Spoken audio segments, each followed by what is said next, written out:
Hello সবাইকে, কয়েকদিন যাবত আমার শরীরটা একদমই ভালো নেই, তাই ডাক্তার দেখাতে গেছিলাম। ডাক্তার দেখানোর পথে ফেরার পথে চেরির জন্য আর গোলার জন্য বন্দুক কিনে নিয়ে এসেছি। গোলাকে বন্দুকটা দিয়ে তো গোলা খুব খুশি, আর দেখো বন্দুক দেখে বার করার চেষ্টা করছে, তাই ও সোজা নিয়ে গেছে ওর মায়ের কাছে।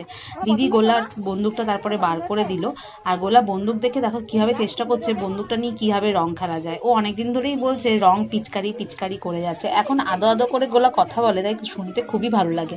আর আমাকে বলেছে মিমি আমাকে রং কিনে দিবি।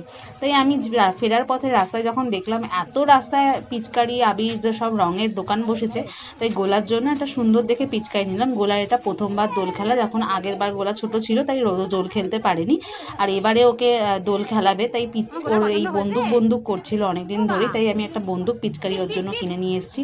আর দেখো পেয়েই ও বন্দুকটাকে ঢিস ঢিস ঢিস ঢিস করছে, কেন মুখে একটা ঢিস ঢিস করে আওয়াজ করে বন্দুক নিয়ে খেলা করে। আর আমি ওকে বন্দুকটা দিয়ে ও খুব খুশি, তাই আমি ওকে একটুখানি আদর